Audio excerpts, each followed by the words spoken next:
Sir ಕಾಯಿಪಲ್ಯ ಬಳ್ಳಿ ಒಳಗಿಂದ ಹೂವು ಭಾಳ ಉದುರಾಕತ್ತೈತ್ರಿಪ್ಪ, ಅದಕ್ಕೇನಾರ ಒಂದು ಔಷಧ ಹೇಳ್ರಲ್ಲ ಅಂಥೇಳಿ ಮನೆ ಗೆಳೆಯರೊಬ್ಬರು ಫೋನ್ ಮಾಡಿದ್ರು. ಯಾಕೆ ಉದುರ್ತೈತ್ರಿ ಹಂಗೆ ಹೂವು? ನೀವು ನೋಡಿರ್ಬೇಕಲ್ಲ, ಈ ಹಾಗಲ್ ಬಳ್ಳಿ ಹೀರಿ ಬಳ್ಳಿ ಕೆಳಗೆ ಹೂವು ಭಾಳ ಸರಿ ಉದುರು ಬಿದ್ದಿರ್ತೈತಿ. ಅದಕ್ಕಿಂತ ಮೊದಲು ಏನು ನೋಡ್ಬೇಕ್ರಿ, ಈ ಒಂದು ಬಳ್ಳಿ ಒಳಗೆ ಇರೋ ಹೂವೆಲ್ಲ ಒಂದೇ ನಮ್ನಿ ಐತೆ ಅಂತ ಹೇಳಿ ನೋಡಿರನ ಯಾವಾಗಾರೆ? ಹಂಗೆ ನೋಡಿದ್ರೆ ಗೊತ್ತಾಗ್ತೈತಿ ಗಂಡು ಹೂವನ್ನ ಬೇರೆ ಇರ್ತೈತಿ, ಹೆಣ್ಣು ಹೂವನ್ನ ಬೇರೆ ಇರ್ತೈತಿ ಅಂಥೇಳಿ. ಈ ಗಂಡು ಹೂ ಒಳಗಿರೋ ಪರಾಗ ಹೋಗಿ ಹೆಣ್ಣು ಹೂವಿಗೆ ತಲುಪಿದಾಗ ಈ ಕಾಯಿ ನಿರ್ಮಾಣ ಆಗ್ತೈತ್ರಿ. ಹಂಗಾಗಕ್ಕೆ ಬೇರೆ ಬೇರೆ ಮಾರ್ಗ ಅದಾವ್ರಿ. ಒಂದೇದ್ದ ಜೇನು ಹುಳ ರೀ, ಅದು ಗಂಡು ಹೂವಿಂದ ನೆಕ್ಟರ್ ಅಂದ್ರೆ ಪರಾಗ ಹಿರ್ಕೊಳಕ್ಕೆ ಬಂದಾಗ ಅಲ್ಲಿಂದ ತೊಗೊಂಡು ಹೋಗಿ ಪರಾಗ ಸ್ಪರ್ಶ ಹೆಣ್ಣಿಗೆ ಮಾಡ್ತೈತದು. ಹಂಗಾದಾಗೂ ಕಾಯಿ ನಿರ್ಮಾಣ ಆಗ್ತೈತಿ.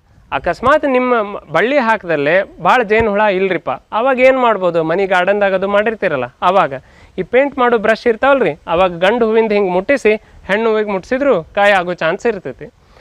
ಯಾವಾಗ ಹೆಣ್ಣು ಗಂಡು ಬೇರೆ ಬೇರೆ ಹೂನಾಗ ಇರ್ತೈತಲ್ಲ, ಅವಾಗ ಕ್ರಾಸ್ ಪಾಲಿನೇಷನ್ ಅಂತ ಕರೆದ್ರೆ ಎರಡೂ ಭಾಗ ಒಂದೇ ಹೂನಾಗಿದ್ದಾಗ ಸೆಲ್ಫ್ ಪಾಲಿನೇಷನ್ ಅಂತ ಹೇಳಿ ಕರಿತೀವಿ. ಅವಕ್ಕೆ ಹರ್ಮೋಫ್ರೋಡೇಟ್ಸ್ ಅಂತಲೂ ಕರೀತಾರೆ.